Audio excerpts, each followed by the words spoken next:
Okay, Chair. Thank you very much, Claire. Thank you, President. Okay. I inform members that the draft minutes of the meeting held on the 15th December 2021 are at pages 73 to 77 of the meeting pack. Can I also ask members if they are content that the minutes are a true reflection of the proceedings of that meeting? Okay, thank you, Mr. Alistair. I will sign a copy of the minutes in due course. Next matter of business is matters arising.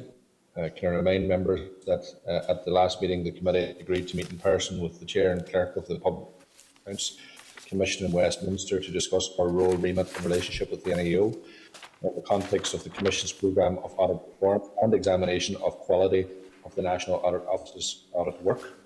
Can I ask members if Monday the 14th or Monday the 21st of March at a time to be agreed would be suitable?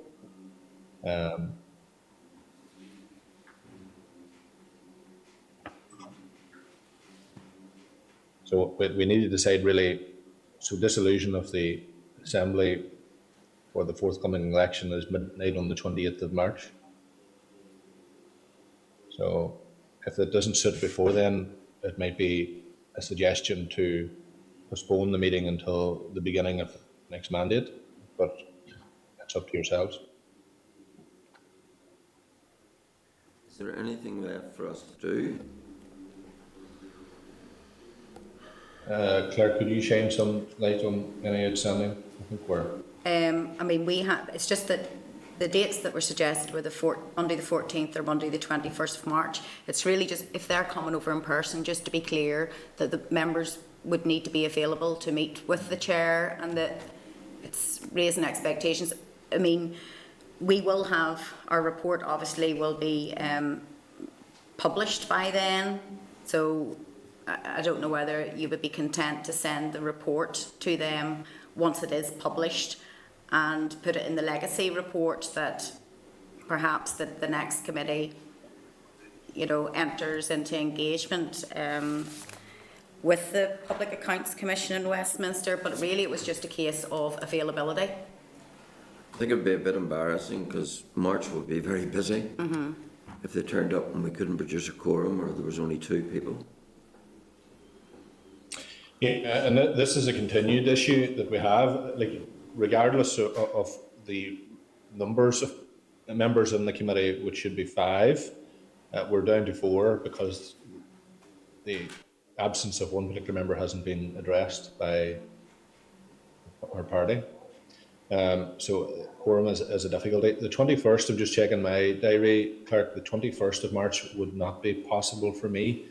I have an unavoidable commitment on that day, so that date immediately won't be possible for me.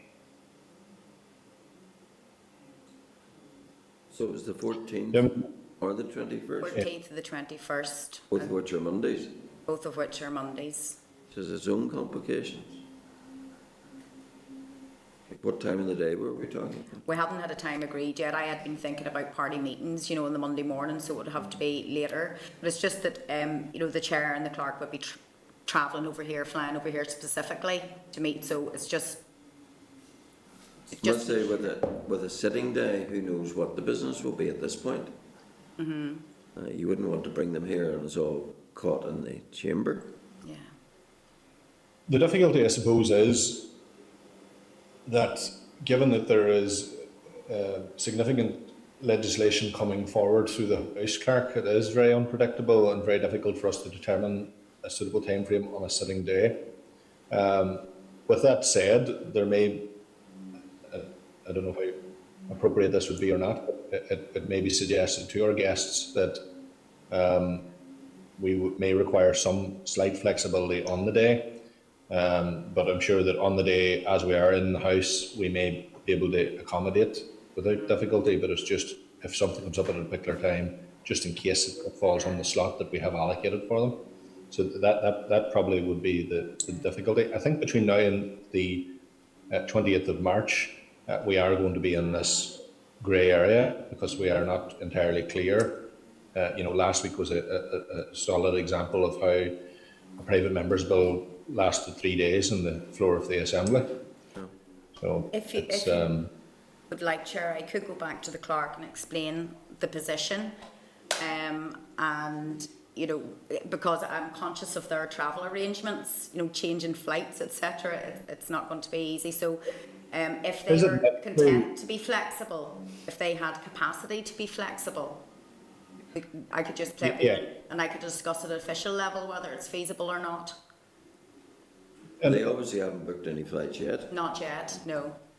I think the big question is, does it need to be this committee or should it be the next? Yeah. And also, you know, further to that, if we do believe that we should meet them before the 20th of March, do we have to meet them in person? You know, can we do it via? I could check that out for you. It's just the suggestion was that they would come over and meet in person. I don't know Well, whether I they had suppose- other arrangements to meet other people. Well, personally, I'm not, and it's absolutely in the latest sense, it doesn't really bother me if it's via an online meeting or in person. I just think the difficulty in person is that if they fly over here and something comes up on the particular day, whereas if it's via an online meeting, it's very easily rescheduled, changed, or moved back or forward. Yeah, I think But I'm happy with Alistair's suggestion to leave it to the next mandate as well, and not. And I have no issue with that. I think, are they coming 1 hour for this meeting? They're coming specifically. They may well be meeting someone else, I'm not sure, but they wanted specifically to meet with ourselves. Okay. Well, I would propose, and it's up to Mr. Irwin and Mr. Alistair, I would propose, Clerk, given we are in very uncertain ground, time is flying by very quickly. We are into February as of next week, and the Assembly business will be extremely busy. I would propose we leave it to the next mandate. Yeah, I think I'm agreeable to that. I can live with that too. Yeah. Okay, that's grand. Okay, then, members. Okay, thank you, Clerk. Is it okay? Yes. Yes, that's fine. Yes, I can liaise with the clerk of that committee. Okay, thank you. Okay, members, next item of business, the Controller and Auditor General salary arrangements. Can I refer members to page 83 of the meeting pack for the relevant papers in relation to that? And remind members that at the meeting on the 15th of December, the committee agreed the salary to be paid under Article 4.1 of the Audit Northern Ireland Order 1987 to the holder of the office of the Controller and Auditor General should be the same as that approved by the United Kingdom Government for a judge in salary Group 5, which is in figures £154,527 per annum. Can I ask the Clerk to brief the committee? Okay, so it's under Standing Order 58.2, it's this committee that tables any motion for the resolution of the Assembly. I have drafted a motion, and it's at page 82, Annex A to the briefing paper of the pack, and that's based on last month's considerations. Now, one thing, and I just wanted to check before the motion is tabled, so the motion has been drafted to reflect the committee's agreement in December, but I wanted to check whether the committee wanted to consider backdating, if that is possible. I mean, I don't know whether that is possible. The last time this issue was considered by the committee in 2016, it really wasn't clear whether they were of a mind to increase the salary at that stage. In fact, they were going to do a review to see whether the link with judicial salary should remain, and in fact whether the audit committee should have responsibility for setting the salary. Also, in 2014, the last motion was the Assembly notes the salary paid is not increased and determines that from the date of this resolution until such time as the Assembly makes a further determination. So, you know, there's a question over whether, you know, is that just persuasive or does it, I don't imagine it does bind the next Assembly, but legal advice would probably need to be sought in relation to that, and because it's paid out of the consolidated fund, whether there is any issue with that. So I just thought I would check before the motion would be tabled. But of course, if the committee agrees that it doesn't want to look at backdating, the motion that's in your pack stands. But if it does wish to explore retrospective payment, we would need to get legal advice just to clarify whether it's possible to do that. In terms of the money involved, I've set out at page 83, there's a table setting out the increase in salary from 2014 to 2021, which is the salary we were agreeing to increase it to. So I don't know whether members want to... Just for the sake of public record, could you read those figures out, Clerk, as to what the cost would be? Okay, well, in total, it would be over 52,000. 2015, there was no increase. In fact, there was no increase, apologies. The Judicial Grade 5, there was an increase to 142,745 in 2015. Gradually went up between sort of 1-2%.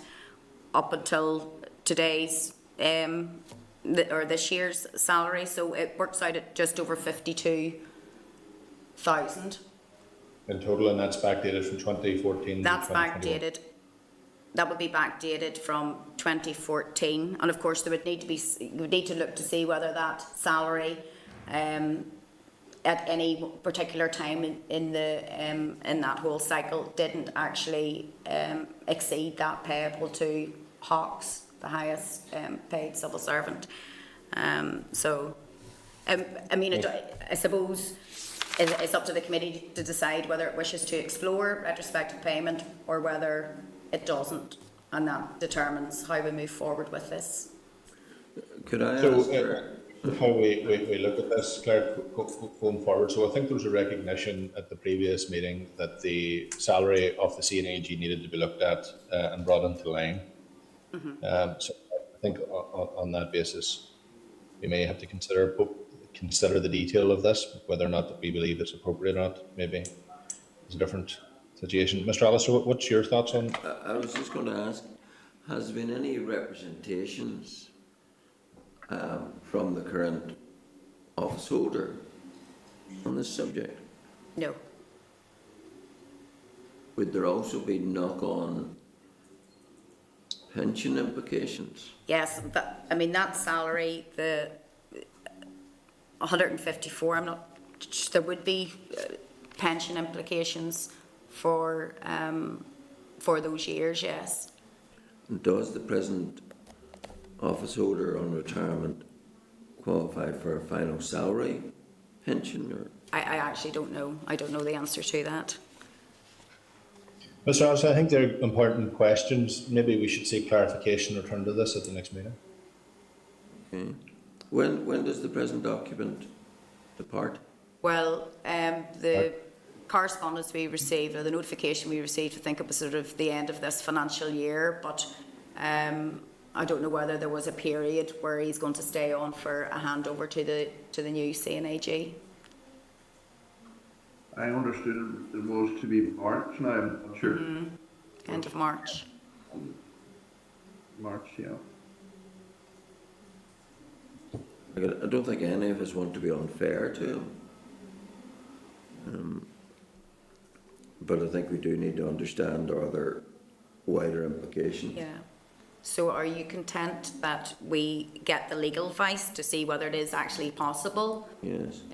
To backdate? And the other question was the impact this would have on pension arrangements. And whether there's a kind of settlement as well. Is that right, Mr. Alistair? Well, I have some recollection that there was no contributions being made to the pension for some reason. I think you're right, and it was in relation to, it was referenced in the material we received in relation to the budget, that there was going to be an increase in costs in that area because the CNAG had opted out of whatever the sort of norm. I don't know that much about pension arrangements, but you're right, yes, there was an issue there. So I think we need to get some advice on those loose ends. Yeah, I think given that we're talking about public money, it is important that we do seek the necessary legal advice to provide clarification as to what we can or cannot do. And then I suppose when we have that advice, we can then consider the most appropriate way forward. And I Okay, think, Mr. Alice, we need to be, whilst we need to be conscious of the public funds involved, we also need to ensure that we're fair to the CNAG. yeah. So I think that is that's probably the best position to Okay. take. So if we seek clarification on those matters, that'll leave us in a more solid position going forward. And can I just clarify that you want to get the legal advice first on whether we can look at retrospective payments, or do you want to look at other areas in the background? I'm just conscious that time is moving on to the end of the mandate. You know, a motion needs to go. Can we not do both? I think you can both We side do by both side. then. Yeah. Yeah, that's fine. Yeah. Yeah. Yeah, if we look at both side by side, that will leave us in a position to make a decision in relation to it, hopefully by the next meeting. Okay, that's grand. And just in terms of the figures involved, if Clerk, we can have the fullest picture of whatever is going to be required. So pension, if there is a payment at the end of service or whatever the correct wording is, just so if we have the fullest picture. Okay. And the breakdown over the course of whether or not there are years in which there was no entitlement for the increase. So just so we're very clear. Okay, fine, thank you. Okay. Thank you, members. Thank you, Clerk. Appreciate that. Okay. Next item of business. The Northern Ireland Assembly Commission budget, consideration of thresholds and committee input to in-year adjustments. Can I refer members to pages 85 to 100 of the meeting pack. Can I ask the Clerk to speak to the item? Thank you. Okay, this issue has been considered over a number of committee meetings. In 2020, the Commission proposed that an in-year adjustment of plus or minus 10% of the Commission's agreed budget for a year should be brought to the committee for its view, and that was on the back of the protocol that was agreed between the Commission and the Department of Finance. It's included in your papers, which says that the level of thresholds needed to be agreed for this to come into play. So it wasn't clear what the rationale for the Commission's proposal of 10% was, so the committee wrote to request details of the rationale for this 10% threshold and assessment of the level of accountability that would provide. So the the Commission responded in October 21, and they said that the figure of 10% appeared to tie in with the approach and the levels of accountability that are adopted in Wales and Scotland. So that basically was the rationale. It was quite vague, not a lot of detail included in there. So we went back to Scotland and Wales based on the information that was in the research paper, just to get further idea of how this all worked in practice. Now, the Commission referred to sort of significant budget transfers when it was sort of justifying its position, but Wales is actually coming back to say that the significant budget transfers is not specific to the Senate Commission's budget. It's in relation to the Welsh Government's budget, where a second supplementary budget is required. So the bottom line is, if the Commission in Wales wants to propose a variation in its budget each year, it needs to incorporate any variation within a Welsh Government supplementary budget and notify the Finance Committee beforehand by laying an explanatory memorandum in accordance with standing order. So there's clearly a different system in place. And the Finance Committee aims to consider any proposed supplementary budgetary requests from the Commission before the Welsh Government publishes its supplementary budget.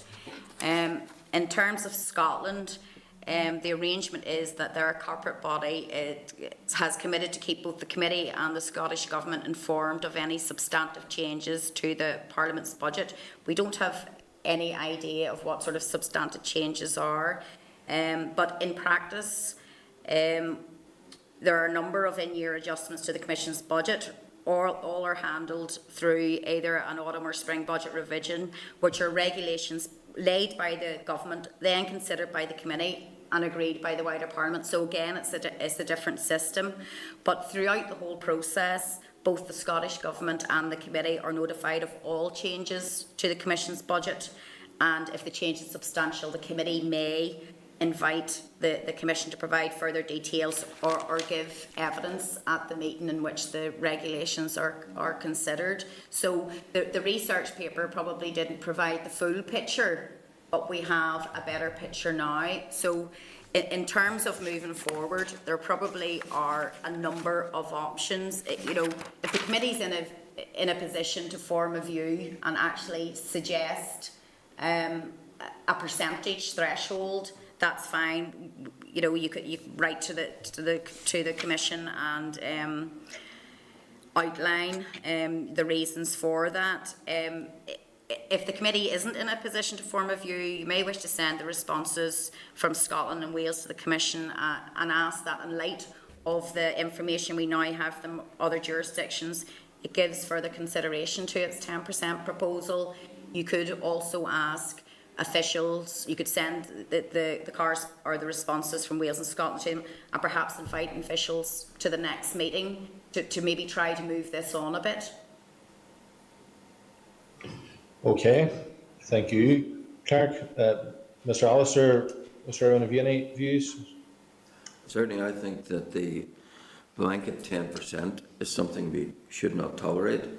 It's quite clear in Scotland and Wales there at least is information supplied and an opportunity to have a say. Here, the Commission is just inviting us to give them a blank cheque for 10% increase, and that means £5 million a year. They have a budget of 50 million, round figures. That's right. So I think that's unconscionable, and I would have thought that the Audit Committee should know about anything over, well, anything over £1 million is significant in a £50 million budget, but certainly I would have thought 2.5–3% would be a more appropriate figure than 10%. I think 10%. Just on top of the concerns that Mr. Allister has shared, Clerk, and this might be a bit of a flippant question, but given various letters that have come to me and this committee over the course of the last few months, you know, if we resist the 10% figure or otherwise, can anyone go over our heads in relation to that? No, in the protocol actually states, if I can find it now, I had it marked, that the Audit Committee and the Commission should agree the level of threshold. So, you know, so the Audit Committee or the Commission can't decide unilaterally what the level of thresholds is going to be. It has to be an agreement between both. There's a bit of a bargaining exercise. Sure, I broadly agree with Mr. Allister. I think there's no doubt 10% is a very sizable amount of money. As to what the level should be, probably under 5, I would have thought 2, and 5% still look quite a sizable sum too, but they probably need some bit of discretion, whether, you know, if you're in any state of play, a wee bit of discretion can be useful, but 10% certainly a lot. 5 million, I think, is that right? Yeah. Chair, I would propose, because it sounds as if this might end up a bit of a negotiation with the Commission, that we should write back setting out that, unlike Scotland and Wales, they're looking for a blanket, no questions asked threshold, and in those circumstances we would suggest 2.5%. We might end up with 5%, but I think we should put our bid towards the lower end. And Clerk, just two questions to this that maybe we could seek some clarification on. What is the level of flexibility given in Scotland and Wales to the Commission? Did you already state them? There doesn't seem to be, there's no level of flexibility that's, that's mentioned here, but it would seem that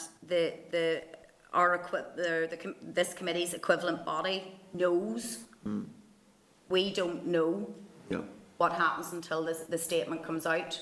We're not told in the same way that the Audit Office and the Public Services Ombudsman tell us in advance what their monitoring round return is likely to be. Okay. So, and I mean, and the one we talked about Scotland there, if the committee believes that the change is substantial, it may invite the Commission in to give evidence. So it's if the committee believes that the change is substantial. So it is different. But they're given knowledge of what it is. They're given knowledge of what it is, and in Wales, the Commission needs to be notified beforehand with explanatory memorandum, which obviously sets out the reasons for the variation.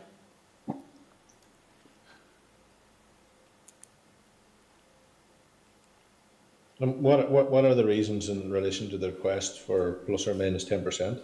Well, that was the correspondence we received from the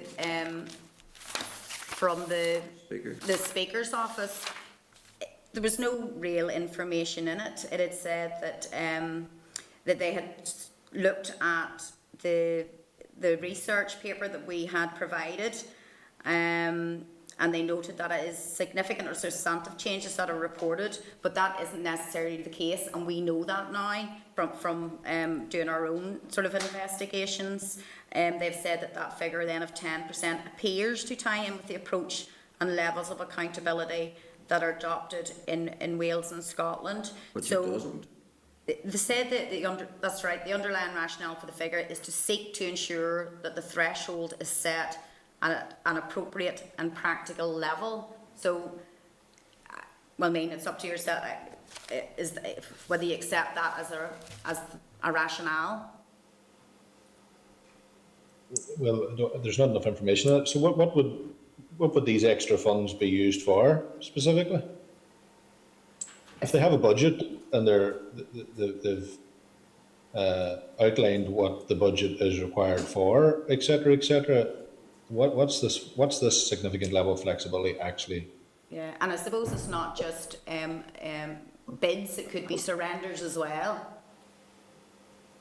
You know, to say, for example, there was a bid made. I mean, we can take the very much live example of the simultaneous translation. That if it is found that they don't need that money then goes back. You know, that money would be surrendered. You know. To where? Back to the finance minister? Yes. I think the concern, though, Chair, would be more on the other side. The bids. That, if they've got a budget of 50 million and they can spend 55 and we know nothing about it, that just doesn't seem right. Like, why are we here? Is there any indication of an increase significantly of cost coming into the next mandate? Is there anything that they're suggesting that they're concerned about? Is it, members? Is it salaries? Is it staffing costs? I just can't understand why there's such a request at this juncture. Well, I suppose that, I mean, I don't know what you mean about a request. They're not requesting as such. This is just part of their negotiations going forward. Yeah. Well, I have two views on it. I don't agree with the 10%. And my second is actually that at this late stage in this mandate, I have probably a view that, if possible, it should be left to the new committee.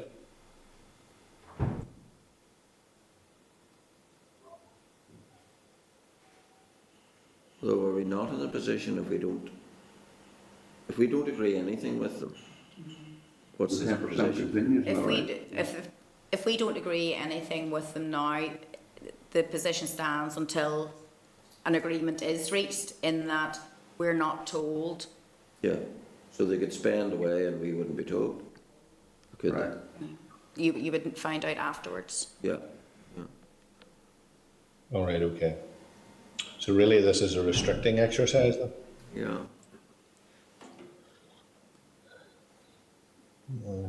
I'm just not happy with the level of information we have in this. I mean, there is capacity at the next committee meeting to invite Commission officials to provide further information on the rationale, and they would have the opportunity to consider the information that's received from Scotland and Wales. Yeah, that would, I'd be more comfortable with that. I'm just not content as chair, or as a member of this committee for that instance, to offer a blank check to anybody without any reasonable understanding of what the money may or may not be spent on, or any scrutiny of that expenditure. You know, so I think we need more information if members are agreed. So can I just clarify that the committee is agreeing to send the responses from Scotland and Wales to the Commission and invite officials from the Commission to attend the next committee meeting? Pointing out that the content of the Speaker's letter at page 90 doesn't seem to sit comfortably with what the Scottish and Welsh told us. Yeah. Okay, that's fine. Okay. Okay, great. Okay, great. Thank you. Next item of business, membership and quorum of the Audit Committee. We've discussed it a number of occasions. I remind members that the issues were raised previously around the Audit Committee membership and the difficulties that a membership of 5 and a quorum of 2 presented. I think the argument is quite obvious. You know, the role of members of the Assembly are extremely challenging and difficult at times. Some of us have multiple committees to attend, and also particularly when it comes into a situation where we're nearing the end of the mandate, time is not in abundance either. So if you have 2 members sitting discussing matters such as we have today, I don't think that's an appropriate reflection, and I do think it needs to be looked at. I don't know how we ended up with how this committee ever ended up with 5 members anyway, but I certainly think it needs looked at. So research to establish the background rationale for the membership and quorum was commissioned, and a copy of the research paper is kindly included in 102 to 107 of the meeting pack. And I advise members the research paper doesn't provide a clear answer to the committee's query, but it does provide some context and points to previous papers. I can also inform members that committee staff have tried to access papers from 2000-2001 to shed some light on the matter, but electronic records before 2007 are not available, and any paper files from 2001 have been destroyed. Standing Orders 52.3 provides that the allocation of seats to parties or individual members on standing committees shall be undertaken by the Business Committee and shall be approved by resolution of the Assembly. For the membership and quorum of the Audit Committee to be changed, Standing Order 58.4 would have to be amended. That would require the Committee on Procedures to table a motion and for it to be agreed with cross-community support. If there was to be an increase in the number of members of the Audit Committee, it would be for the Business Committee to determine to whom these additional seats should be allocated. In light of this, and the difficulties that whips have had in the past in allocating committee seats to members who already serve on other committees, you may wish to propose that before the committee makes any final decision on a way forward in relation to this, it be right to the Business Committee outlining the committee's concerns, asking that it considers any wider implications of increasing the total number of standing committee places, and clarify the points that the committee wishes to make in relation to that correspondence as well. So we can outline in any correspondence concerns we have. Now, I don't know what other members think about this, but I just do not think that a 5-member committee is sufficient. We've been down to 4 for some time, and then it's highly likely that 1 or 2 or even 3 of us may have other commitments at certain points, which means that the business is not able to function or go forward. And equally, if we are in a situation where there is quorum, where there's 2 members in place, I just don't. William and I were in this situation, or maybe Trella a number of weeks ago, and there was very important matters being discussed, and I just felt that it wasn't appropriate for 2 members, even though it is entirely within the rules. But there is a level of discomfort in doing it. Has any other member any view on it? I think generally I agree with your sentiments in that. I suppose there's 2 options. We write to the Business Committee, or we take the bull by the horns and write to the Procedures Committee and ask them to review the numbers, but I suppose it can be a two-stage process. Yeah, well, I'm probably in general agreement. I suppose I don't think we need a large number, but we probably, given the situation, it was 5, we ended up with 4, not satisfactory, you know. Yeah. So I think, so members, what's the most appropriate way forward then, Clerk? Would it be your view, Clerk, that we write to the business committee, or what's the most appropriate? I'm thinking probably about timing, and if this is something that is going to be put into the next mandate, it would be really good to have the information from the business committee on what the implications would be before, you know, and then for the next committee to decide after it has that, you know, we can refer to that in the legacy report, and then, you know, that could be the stage where they could write, the next committee could then write to the procedures committee and ask it to table a motion. Okay. Okay, I'm happy with that, Clerk, yeah. Okay. great. Okay, thank you, members. We'll return to that as well. Draft budget 2022 to 2025. Can I refer members to page 109 to 117 for the relevant papers? Page 109 is a response from the Finance Minister to the Committee's correspondence on the Commission's draft budget. The Minister has stated that the simultaneous translation service is an agreed commitment within the New Decade New Approach document, and it is not the role of the Department of Finance to publicise the Audit Committee's opposition to this funding commitment. At page 114 is a response from the Speaker to the Committee's comments on the Commission's draft budget. The Speaker has advised that in setting the budget, the Commission cannot prejudge positively or negatively the level of demand for simultaneous translation in the next mandate or the outcome of the 6-month review. He states that the Assembly Commission therefore included £344,000 per annum to ensure that it can implement the Assembly's resolution in whatever way, in whatever circumstances. The Commission is working to take forward the implementation of the Assembly's direction by the beginning of the next mandate, in line with the intention of the committee procedures. To determine the initial level of demand for simultaneous translation, all members have been asked to state their intention to make substantive contributions in Irish or in Ulster Scots during Assembly business. Once the initial level of demand has been determined, this will inform the level of resourcing required to support it and subsequently the Commission's budget. In addition, there will be a review of the level of demand 6 months after this has been implemented. At that point, the Assembly Committee will have an evidence base on which in-year and future year decisions on the resourcing implications of simultaneous translation can be made, which will inform the Assembly Commission's budget going forward. Can I ask members if they are content to note the correspondence for now and address the issues to the Assembly during the debate on the Commission's budget? It's the only option we have, really. Yeah, it is at this stage. In the Speaker's letter, he talks about the appropriate demand, or the, I'm just looking out here, so I'm not sure. The level of demand, yeah. Just trying I think what they're arguing, William, is that they can't determine the where there appropriate. is appropriate demand, yeah. Yeah. Where So appropriate demand. basically, I think what they're saying is they can't determine the level of demand until they put it into practice, and then we'll review it in 6 months and roll back maybe at that point. I think that's what they're saying, is it, Kirk?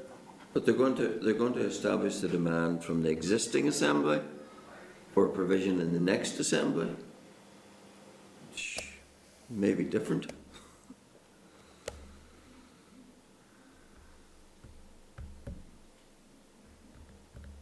Yeah.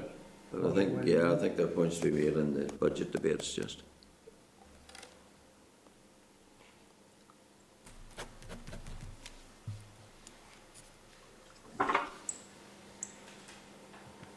Okay, any suggestions, or happy to note for now and move forward? Agreed. Okay, thank you. Okay, correspondence. I inform members that there are 2 items of correspondence for consideration. Item 1 at page 119 of the meeting pack is notice of the Northern Ireland Assembly report on the Northern Ireland Assembly Members Pension Fund annual report and accounts for year ended 31st of March 2021. A full copy of the report can be provided to members on request. Are members content to note? Good.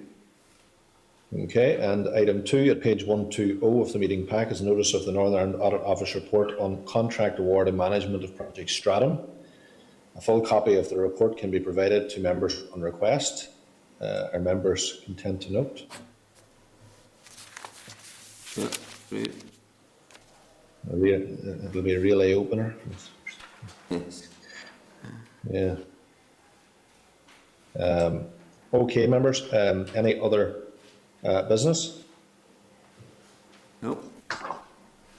Okay. The date and time of the next meeting is scheduled for Wednesday, the 16th of February, 2022, 12:40 in the usual way, either in room 29 or via Starley.